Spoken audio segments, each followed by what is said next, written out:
Assalamu alaikum and good morning to everyone. Um, we are very fortunate and we feel very happy to see the panel that is present here today beside me. We are really glad that, as we say it, all the right people are on the panel right now.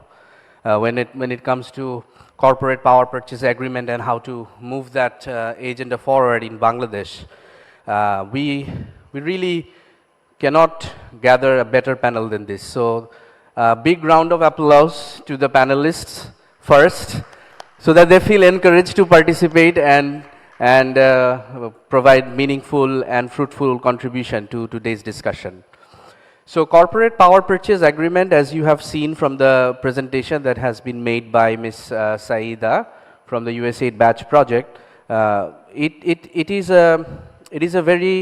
it is relatively a very new concept in Bangladesh. So as an agency, USAID, we started to work on this sector, on this corporate power purchase agreement for about little less than 2 years now. But when we started to talk about corporate power purchase agreements, it was not that easy for us to make people understand why this can actually be a potential game changer when it comes to renewable energy, unlocking renewable energy in Bangladesh. So the panelists that we have here today, they have also been very old friends of USAID and our team, to one of the few people who actually got the idea about why it matters and how this actually can make a big change, big positive impact in the Bangladesh energy sector. So I think I say it, I speak for everyone here in this panel when I say that we feel really happy to see this big an audience listening to us and trying to have a better understanding about corporate power purchase agreement and how this can help their organization and meet the country's development goals. So without any further delay, I would like to open this panel discussion today. As the moderator, I also have that role of also maintaining the time, and we have about 30 minutes for the panel today, and we will go through definitely one round of questions, and if there are time, we can also go through a second round. But I think, as we want to do it always, let's have this conversation as a very fluid and dynamic conversation, and we will try to keep about 5 to 10 minutes at the end to take questions for the panels. So let me start with that side of the panel, Mr. Ziaur Rahman, the country manager for H&M. Zia Bhai has been really a champion in advancing this agenda forward along with us from the very early stage. H&M has an MOU with our USAID-BADGE project has an MOU with H&M, and we have been doing this for a long time.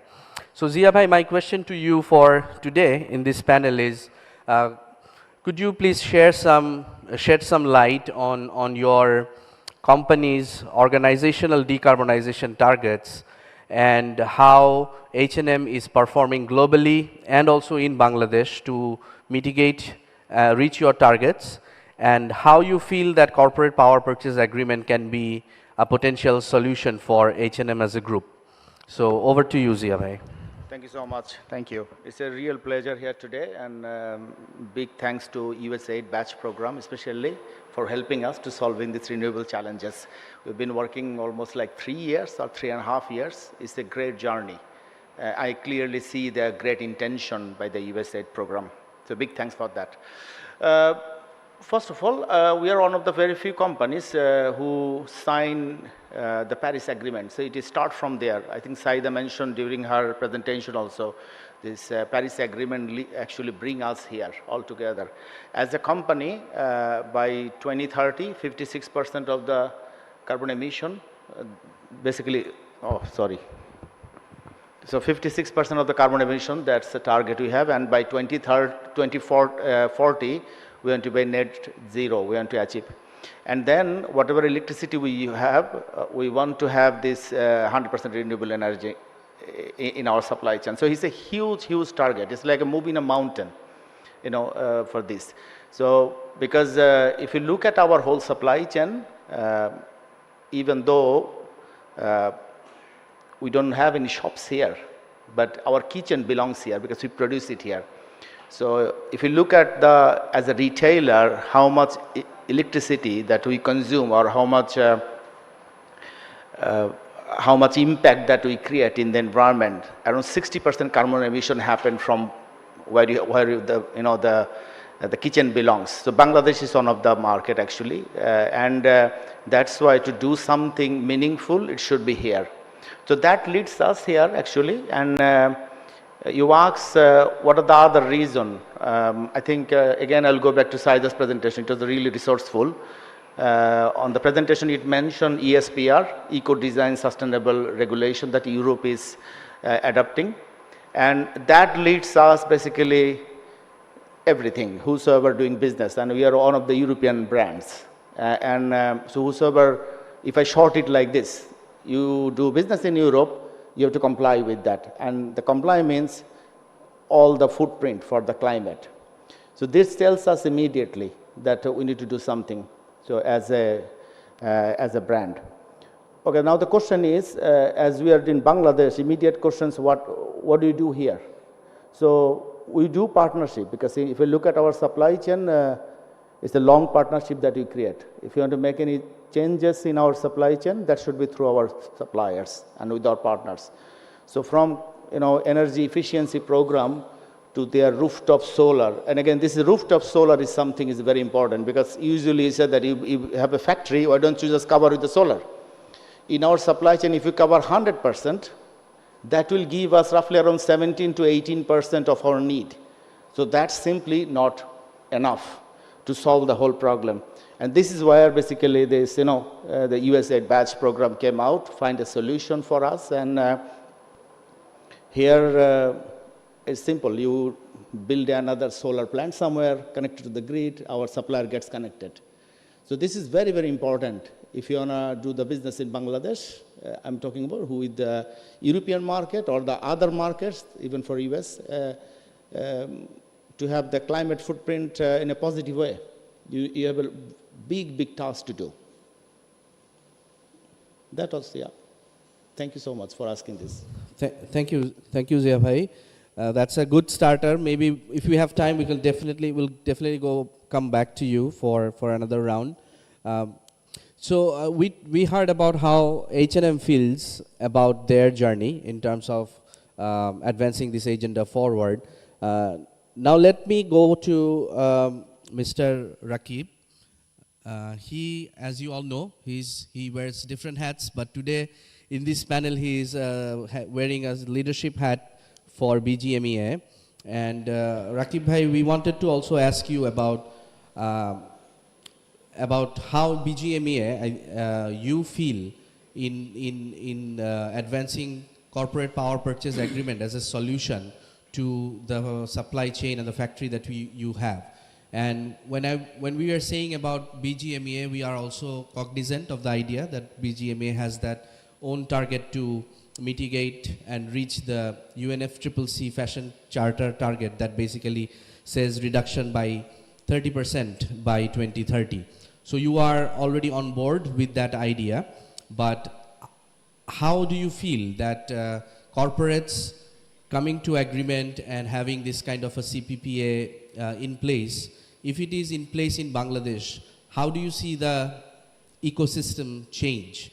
And what advice do you have for not only the private consumers and developers, but also for agencies like USAID? Thank you. Thank you. I must thank the organizer to have such discussion, and I'm really glad that you could consider me to be one of the panelists. For BGMEA, what BGMEA does, it's an association platform. Even then, as an association, we became an UNFCCC member. That means, that shows that our commitment to all this journey. Of course, corporate power purchase agreement is like a secondary thing, and of course an advanced level of journey, what I believe. But I believe as an association, the awareness and then understand the necessity of this journey among the members and policymakers. How does BGMEA play a role into this? That BGMEA understand what are the exposure, like if we see that how much power we consume per day to produce, to execute this $47 billion of export, we almost consume approximately 8,000 megawatt of power. Now talk about how do we reduce, reuse, recycle, recover. I think without the investment, the first low-hanging fruit is to invest in assessing the projects and having the efficiency level up. If we see that lead as a success of this land, we proudly say that this is the land where 10 top factories are there. Now, having said that, what is the implication? These factories actually have 25% better saving, 49% less pollution. That means a lot, because our dollars are spent on purchasing LNG to integrate or produce this power, where our dollar are getting lost. So the first initiative, what we are coaching, we are building capacity in the industry level to guide our every members how they can consume less, how they can reduce, reuse, recycle, recover. That's the immediate journey we can start without having a massive infrastructural investment. If we can really save that 25%, that really reflect our commitment. As an association, what we committed to come up with a reduction of carbon emission by 2030.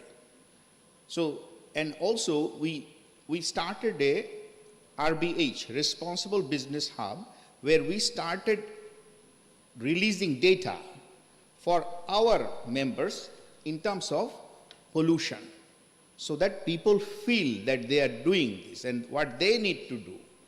So in terms of guiding our members and negotiating better policies with the government, we are extensively working. We must thanks to all our stakeholders, be it GIZ, be it IFC, to have many more successful projects. I must mention about a project called PACT.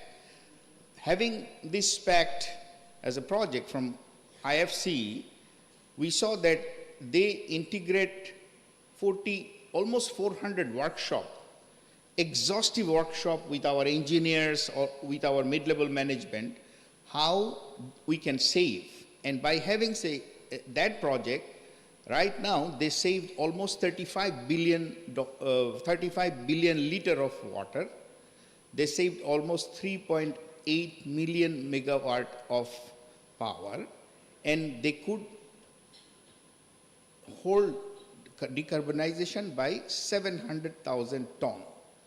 So we as an association, we want to engage our stakeholder with many more successful projects within 2030 to achieve all those. And when we see our engagement, our commitment in UNFCCC, or be it the European Union Parliament, be it responsibility with our member partners, the brand partners, I must thank also many brand partners to come forward to create those projects. And I must say that this project and this exhaustive, extensive project to build the capacity of the members, to build the capacity of the association, stroke the government, I must thank our Power Development Board to have a successful project like Syeeda. And I was congratulating on the last batch of engineers, and I said that we need more qualified energy auditors who can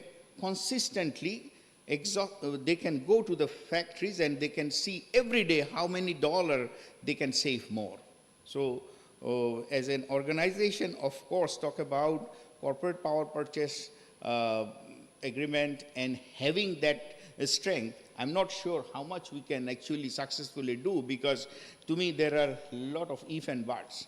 And I do not know whether we are going to, because this is a very much controlled industry, and I'm not sure who is going to be hurt, but it's kind of like you are giving the business out, like our aviation industry. Biman is so-called a profit-making organization, where we all know that if we give it to a private sector, that will make more money. We are losing money. So the power industries is very much controlled. This CPP will actually open a Pandora's box for them. I must say that if these government can be very courageous, they can do many more things. And political government have many more restrictions, many more commitments. So I'm sure this government and all the partners can take this initiative and accelerate to have an immediate start. And of course, as an industry partners, I will be the happiest person to see that, because that will accelerate our process of savings. Thank you. Great. Thank you, Rakib Bhai. We heard many lines. We also discovered lines between your lines, and which is great. Someone questioning about how to make this CPPA work. These are the questions we also want to hear. We did not hear before. Now people are interested. This is also an indication of the seriousness in the industry as to move this agenda forward. So Rakib Bhai, thank you very much for your support and then also your suggestions. We have noted a few, I have noted a few, and we'll be very happy to tap onto most of those. So now let's switch gears from a different industry to a different one. As you are seeing, Ms. Farhana is here from Grameenphone. So, and there were a time when people were wondering why a telecom operator, a telecom giant like Grameenphone is talking about this, CPPA. So we know the answer, but let's hear it from Farhana Appa. Farhana Appa, the question that we have for you today is how, like as a telecom operator, Grameenphone has very ambitious decarbonization target, climate goals as a corporate. We know your level of targets, but at the same time, why do you think that this CPPA is something that you have advanced with, and why do you think that this will actually unlock a lot of your solutions as a corporate to mitigate the effects and reaching the target of the climate change target that you have as a corporate organization? Over to you. Thank you so much, Shayan, Shafi Bhai, and thanks to BADGE Project, USAID, for inviting Grameenphone to this very dignified forum, where we have the opportunity to reflect on why it is so important and so urgent to have the corporate power purchase agreement enabled for Bangladesh. So I'm representing Grameenphone, so everybody probably knows Grameenphone is the largest telecom operator in the country. We are supporting more than 80 million customers. But what perhaps you don't know is that we have 21,000 network towers all around the country. And the biggest source of the resource that we are consuming to keep these towers up and supporting with a strong network is electricity. So each year we are consuming quite a big amount of electricity, and as a responsible organization, our commitment is to reduce our scope 1 and 2 consumptions of electricity by 50% by 2030 from our baseline of 2019. So this is a huge amount, because every year our consumption is almost more than 500,000 megawatt hours of electricity. So to have follow this journey, we are undersigned with the Paris Agreement goals, and our commitment is to science-based target initiatives, whereby which commits us to reduce our consumption every year. So each year we have a target. Not only in 2030 we have to meet that 50% carbon footprint reduction target, but this year also we have a steep target of reducing by 23%. So this is huge, and to meet this 23% reduction target, we need 310 gigawatt hours of electricity, renewable electricity this year. So this is very difficult for us to access as a private sector organization, because our only source of accessing renewable energy, number one in Bangladesh right now, is by buying certificates or through on-site deployment. So we are trying very hard to procure energy attribution certificates. Even I know that the garments industry is also working to procure these certificates in Bangladesh, which is rare here. We have to purchase from global suppliers. So this is one tough area, but buying certificates is not what we want to do. We want to actually have renewable access to renewable energy at scale and contribute really to the renewable energy ecosystem in Bangladesh. We are trying to deploy on-site. However, we have 1,100 tower sites which have on-site deployment of renewable electricity, but this only meets a very small percentage of our total requirements. We need to access this renewable from an off-site location, because on-site, the ground-based towers only allow for deployment of on-site solar energy production. But to access this huge amount that I mentioned, more than 300,000 megawatt hours of electricity this year, and by 2030 we need more than 800,000 megawatt hours of electricity. So to procure this huge amount of electricity, we need that corporate power purchase agreement in place, whereby we can have this direct contract with IPPs, and we can utilize government's grid and distribution system to transmit it to these 21,000 tower site locations that I have mentioned. So it's a tough job, but we feel that in Bangladesh we have all the ecosystem that is gradually becoming ready. And we thank USAID-BADGE project for getting the government on board. So when the public sector is on board, we feel that we will have the supporting policy, which is the first step to have this alignment in place for us to execute these projects. So we have already, like Syeeda mentioned, we have also submitted the EOI, the expression of interest, whereby we want to purchase 150 gigawatt hours of electricity ourselves, only Grameenphone. So this is, we would be the off-taker from this project. If we have the enabling policy in place, we feel that we can work with the IPPs to start implementing such a project where private sector is the off-taker of this electricity. But I'll stop here now, Shayan bhai. There is a lot of discussion ahead, and I hope to contribute more. Yeah. Thank you, Farhana. So, sir, I'll come back to you as the last discussant. So let us, we have heard about stories from private, two giant private groups and an association. And we have been partnering with all these these corporates from a very early stage. Now we'd like to hear from a like-minded partner of USA, the World Bank, and hear from Mr. Faisal here, energy specialist, about your view in this subject matter, and how do you feel that the World Bank can play a role here? Thank you. Thank you very much, Shayan. Very happy to be here, and it's very difficult to really add any valuable remark after such very good discussions already from the business groups and the associations. But from World Bank side, we have been working with the government of Bangladesh for a very long time, right? And Bangladesh is one of the largest recipient, if not the largest recipient, of the IDA support from the World Bank Group, and we are very proud to be the partner of the country.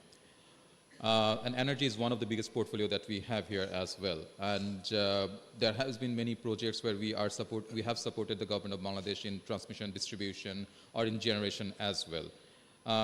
You probably have read in the newspaper, even we are now in discussion with the government of Bangladesh to make sure the LNG supply chain for the country is also secured through a guarantee mechanism that we can support the government with.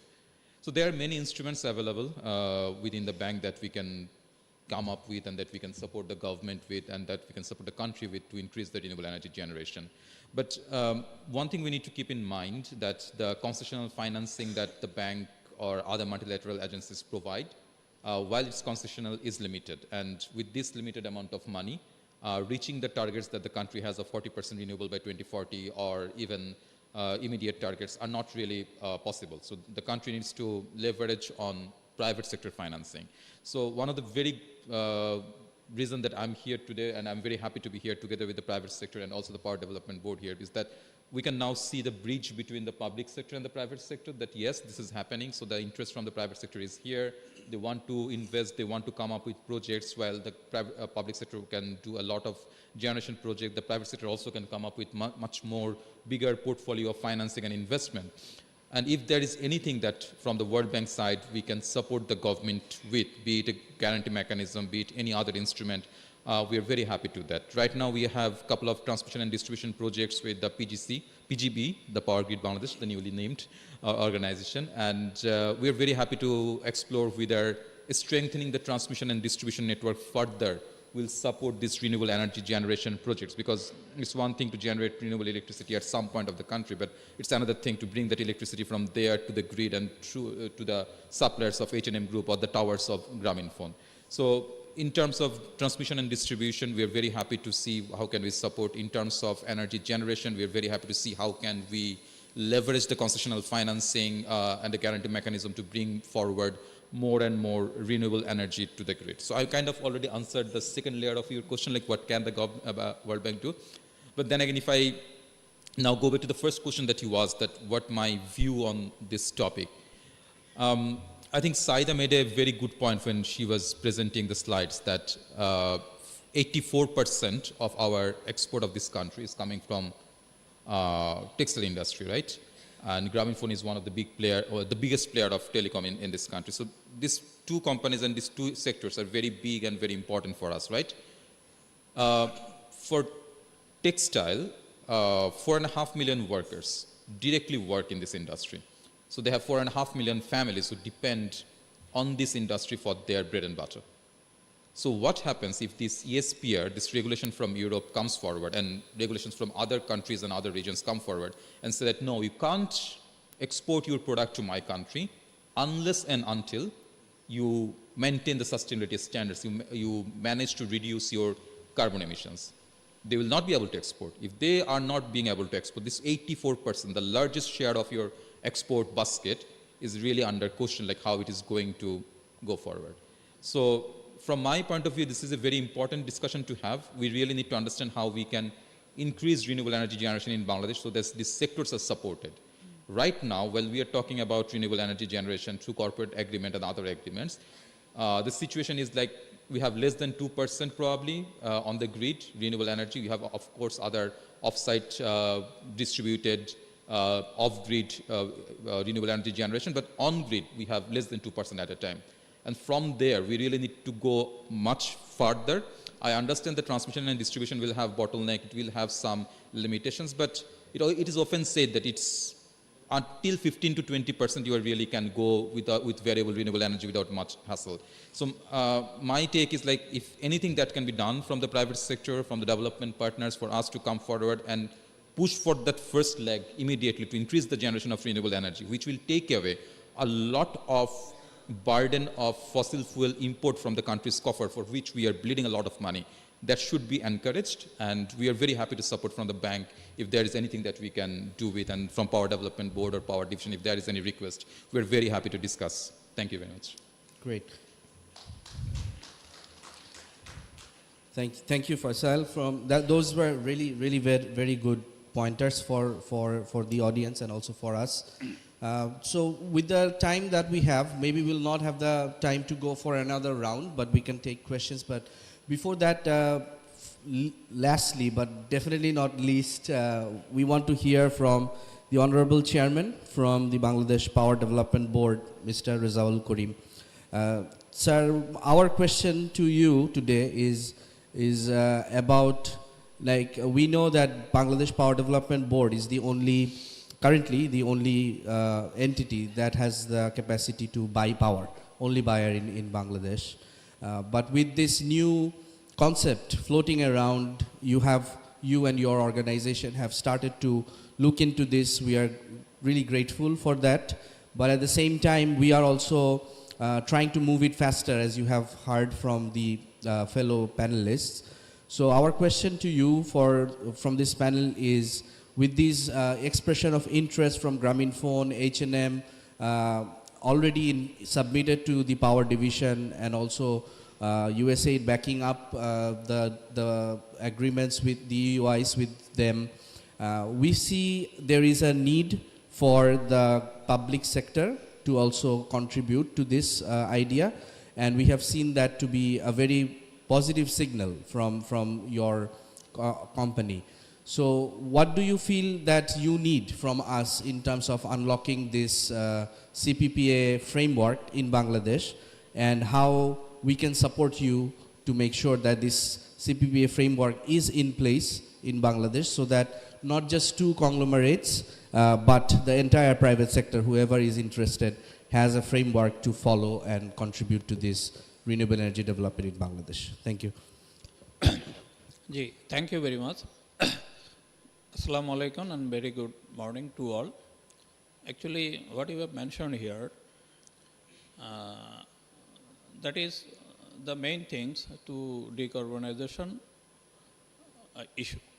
So, from BBDB side, we are working on that area, and we are exercising how to explore this renewable energy.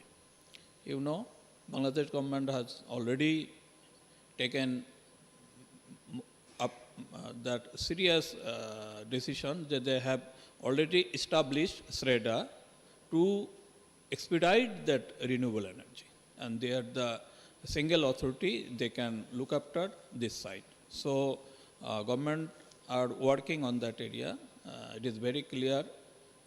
And from BBDB side, what can I say? Earlier we have established so many fossil fuel power plant like coal, HFO based power plant, but nowadays we have taken the decision that we will not go for further any fossil fuel power plant. That is our firm decision. And now we are giving that emphasis how to explore, how to increasing the renewable energy, whatever it is, like solar or wind power. That is, these two fields are the utmost area in our consideration.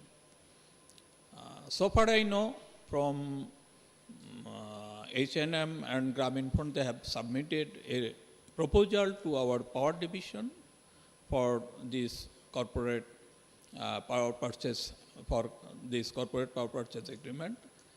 Now it is in discussion level.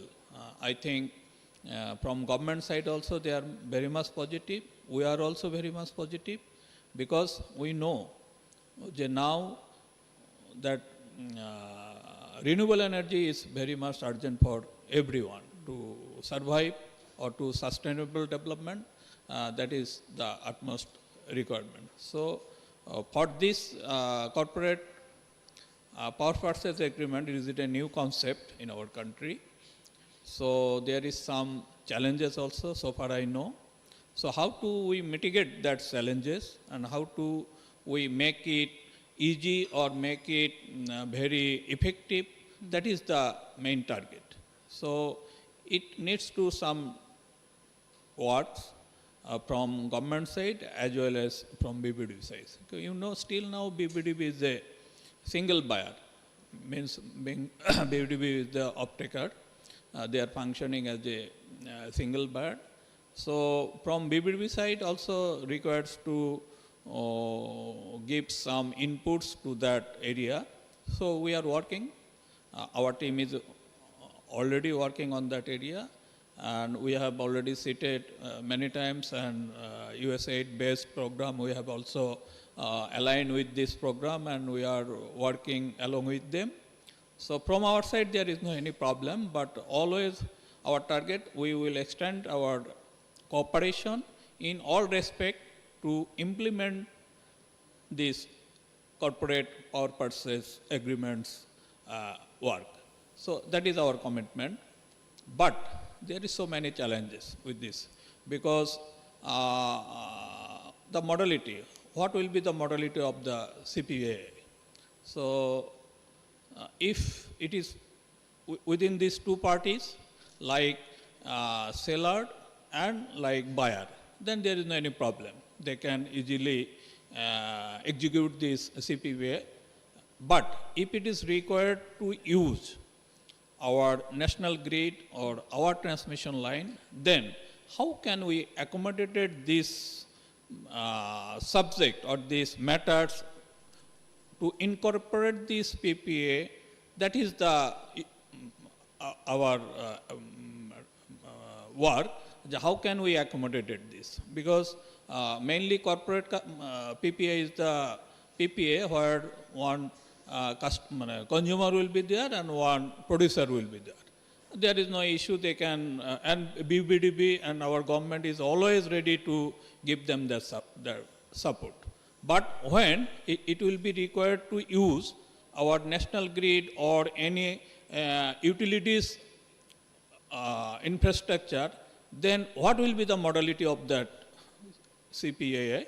That should be addressed. And definitely some solution will come out after maybe some discussion.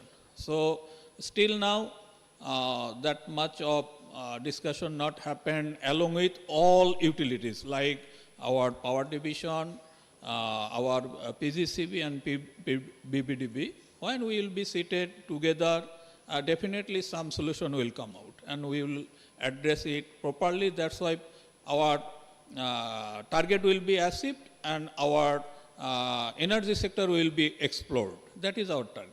So we are working. And very soon and very shortly, I believe strongly that within very short time, some solution will be taken from our government side. And you know, our advisors are always, his remarks is like that we will go for only renewable energy sectors and we will emphasis on that sector only. But what should be addressed, that can be addressed with the discussion among ourselves. But we want to explore it, exploring it in wider scale. That is our target. You know, now what we are doing, we have given that freedom to the all DISCOM, including BBDB also. If anybody wants to install the rooftop solar, and we are providing that net metering. What is our target? Our target, we know this is the very easiest and very shortly that can be adapted in our system.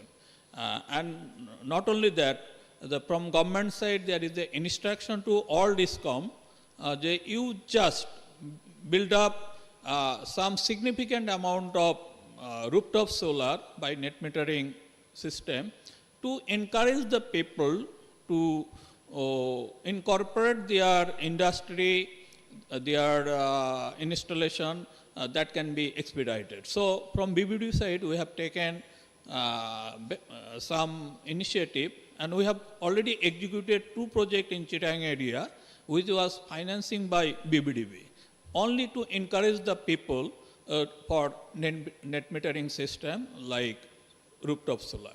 So now people are coming, and so far I know, each and every time what I have been informed, so many people, they are coming for that net metering system.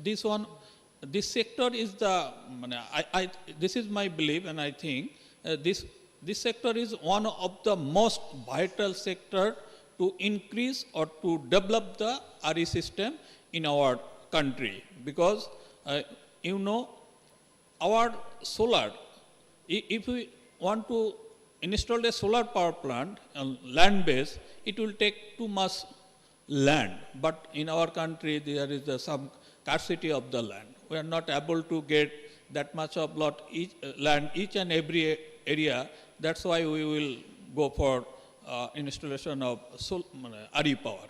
That is one of the most challenge. So You know, there is there is the decision that we will go for solar energy or renewable energy at least 40% within 2041. Though maybe it is not possible, but our target will be there, and we will work to achieve this. If we will not able to reach in that area, but our target will be we will achieve close to that target. We are working on that area. You know, within very short time, we will be able to invite for some tenders for renewable energy, and this is maybe the first phase tender open. Now the government has taken the decision they will go for open tendering methods, that is called competitive bidding methods, and we will not go for any unsolicited project. So we are working, and our tender documents is almost ready. Maybe hopefully, if it is not possible this week, but next week it will be floated. That can I ensure you. So gradually we are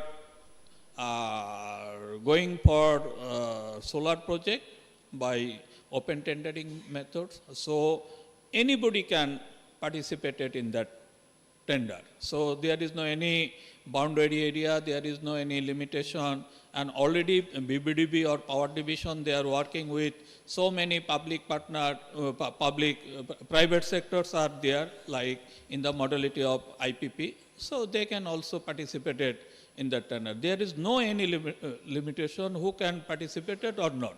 It is open for all. So we are working to explore this renewable energy. And again, about corporate power purchase agreement, there is some challenges. Like, you know, if the tariff is too high, people will not be encouraged. So how can we reduce the tariff? That will be the one target. And if multiple buyer is needed to incorporate in this PPA, this is one of the most challenges issues. Then another issue is to address how can we give them some incentive. That's why they will encourage to go for that CPA system. In that case, some tax, some duties can be exempted. That is very much important. So many things are there. So I think we are very much positive about CPPA. So we are already discussing among ourselves. When we will sit together along with, I think, Power Division, PGCB, then I think one modality will be finalized, and that can be submitted to you also for your vetting. After that, we will be able to make to finalize that CPA. Thank you very much. Thank you very much, sir. Those were really encouraging words to know that you have a positive feeling about it, and we'll be very happy to support you in any step that you feel like. So I'm not sure whether we have enough time, but if it is fine, we can take two questions. Two questions from the audience to the panelists. Please state your question, the organization you are representing, and if you have a specific panelist to ask the question, please name that panelist. Thank you. Thank you for giving me the chance. I am Ifah Asarira, currently studying in public administration at University of Dhaka. So my question is to Rezaul Karim sir and Faisal Rabbi sir too, that considering that corporate power purchase agreements involve long-term commitments and are relatively a new concept in Bangladesh.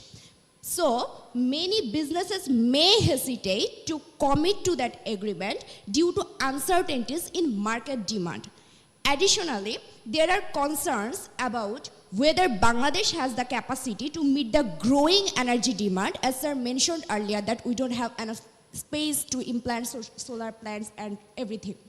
But especially as the government relies on private sector solutions like quick rental power plants for political and operational reasons. How would you approach negotiating with these stakeholders to address these challenges and build confidence in CPPs as a sustainable and reliable energy solution? Thank you. Thank you very much.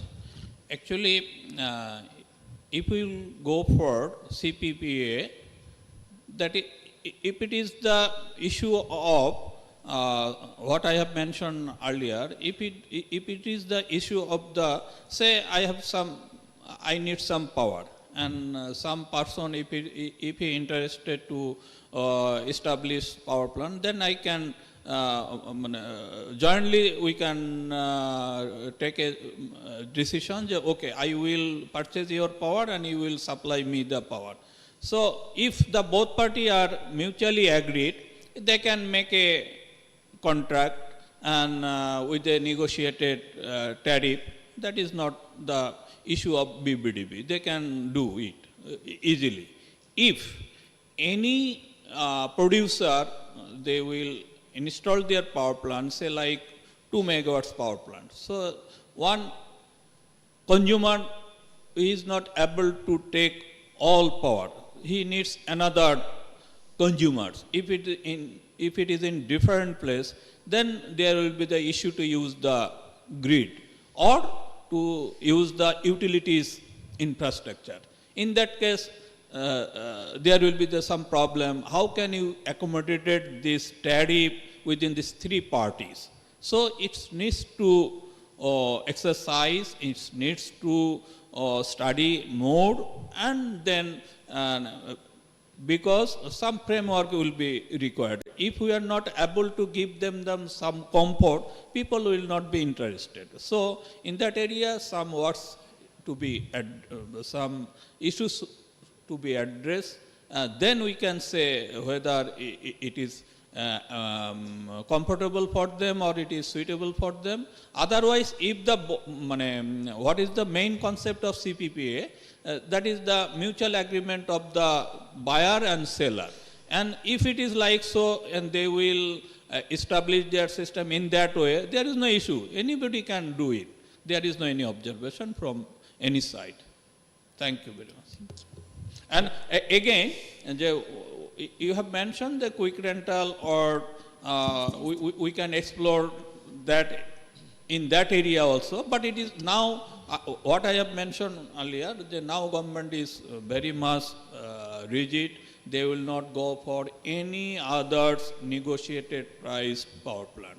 We will go for competitive bidding, and tariff will be determined by the competitive bidding methods. Thank you very much. Thank you. If I just add quickly, first of all, very intelligent question. I don't know if at your age I would be able to frame a question like that, so kudos to that. First, I think there are two parts of your question. The second part and first part, sir already answered something, but from my point of view, on the long-termism of the contract, right? So PPAs are anyway long-term contracts. So right now, PDB have PPAs with many power producers, and these contracts are quite long-term. So why do these companies has this confidence over PDB that they will be paying them? And why would be different with a private sector player, right? Because PDB is backed by the sovereign, that they have a sovereign guarantee. And now, when the private sector will be coming into the play, they will also need to show that they have the balance sheet to support this. And if there is a need for some level of guarantee mechanism, some level of payment guarantee, there are many instruments in the private sector, in the public sector, that can be used to reduce the risk of such problems of payment and everything.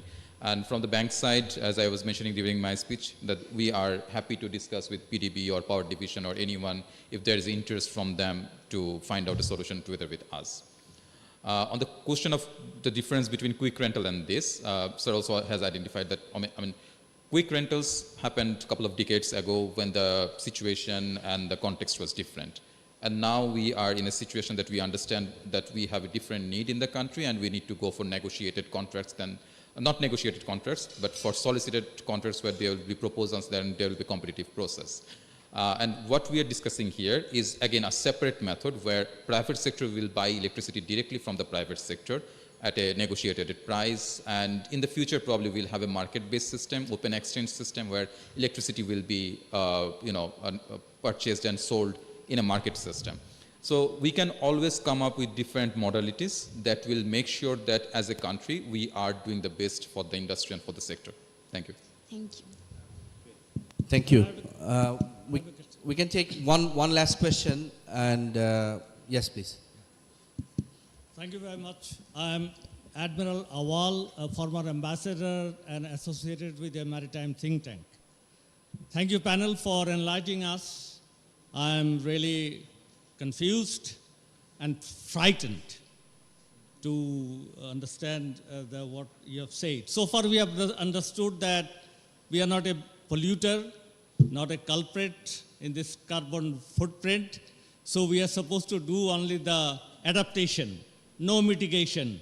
It is for the, the big polluters they have to do.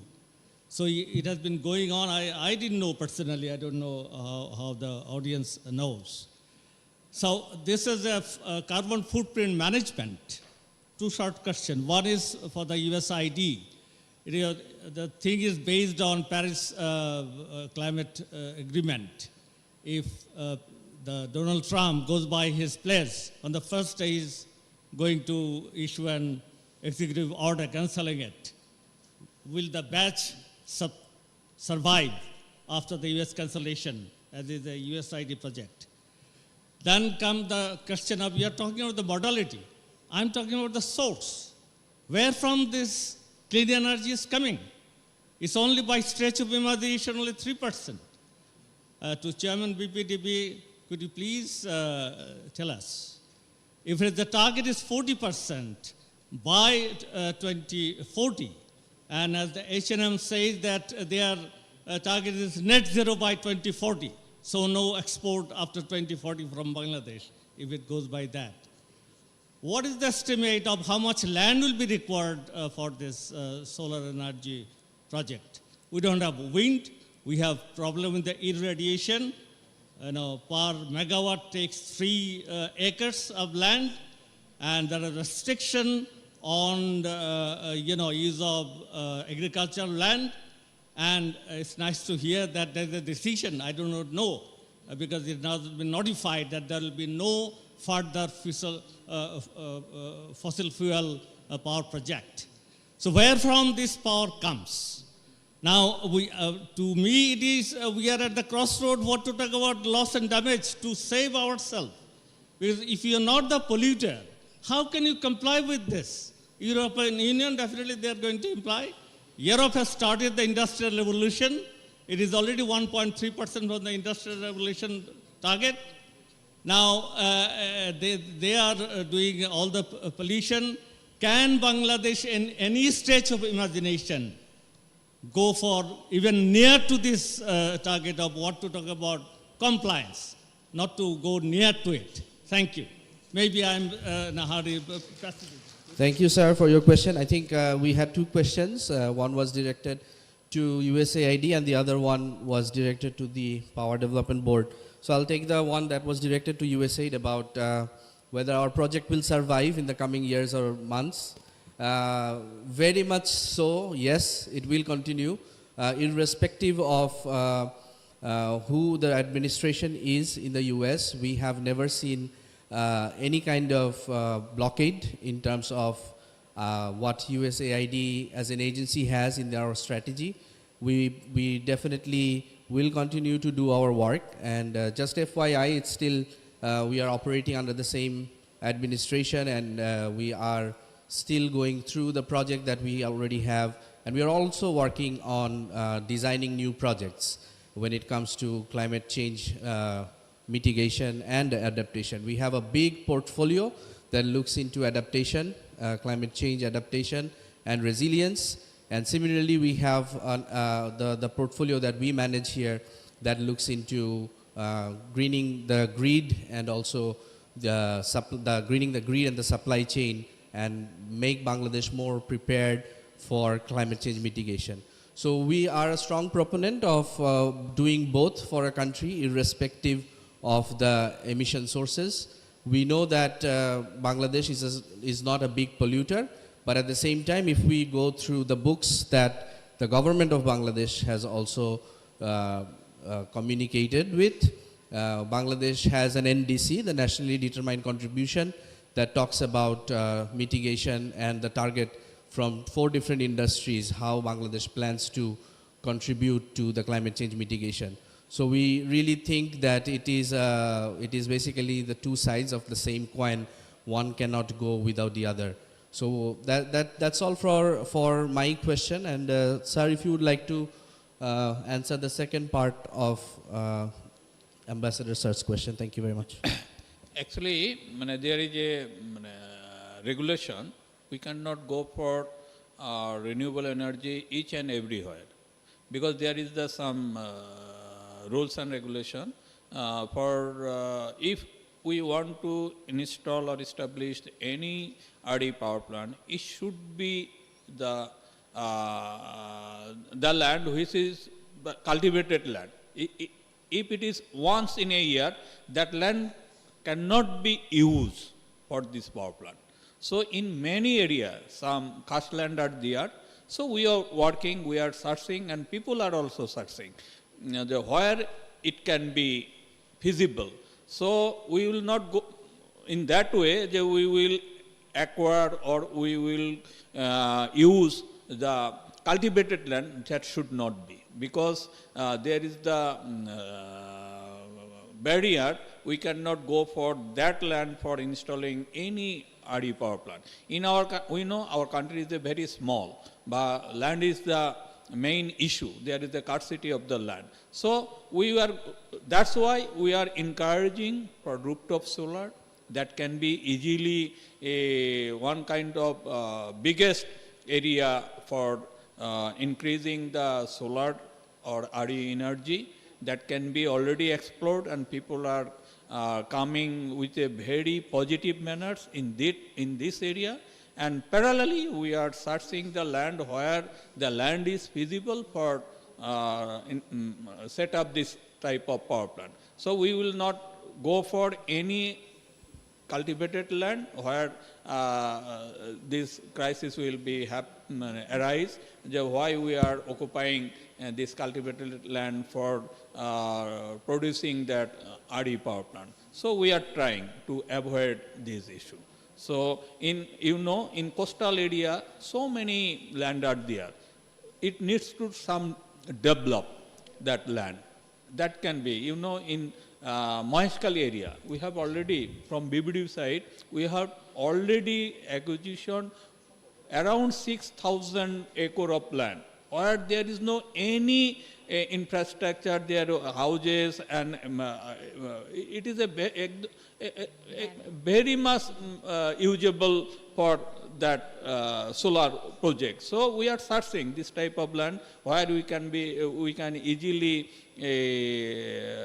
establish or install that power plant. So we will not go in that way that we will occupy the cultivated land. So we are working on that area. So definitely there is some rules and regulation from the government side, which land will be feasible for this power plant, and we are going for only that type of land. So no issue in that case. It will not hamper, it will not impact in that area. Thank you very much. Sir, just to add another point here, when we are talking about corporate power purchase agreement, agreeing to all that sir said, but it also opens the option of using private lands, because we are talking about 2 groups, 2 private companies coming to an agreement. So the option for building your renewable energy power plant in a private land is also an option. So that is also something that I want to highlight. Yes, go ahead. Just on that point, just another, I have been hearing this a lot, that Bangladesh does not have enough land. But as sir just pointed out, that 6,000 acres of land is there that we can, based on different modalities, we can really utilize that for something, which has not been done yet. So there is enough land available, that's number one. Secondly,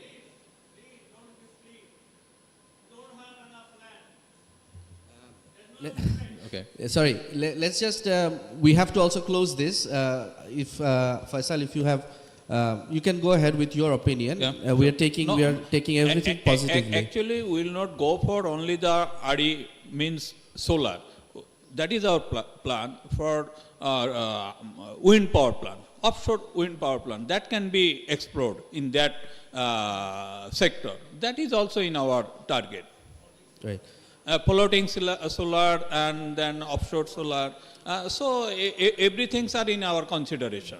How can we accommodate this without destroying or without damaging our agricultural land? That is in our mind, and government have very much concern about this. They will not, you know, if you want to install or set up a power plant in any area, some NOC is required from the government side. Means our DC office or our UNO office, if they will certify, yes, this is the unused land that can be used, only in that area it is possible to install that power plant. Otherwise, it is not possible. Some NOC is required from the government side, like DC office or UNO office. If that NOC will obtain, then that area can be, but that land can be used as a solar power plant. Otherwise, it is not possible. Thank you very much, everyone. Let's have a round of applause for the panelists. And we have heard from you, and we'll be very happy to take additional questions in the breakout sessions.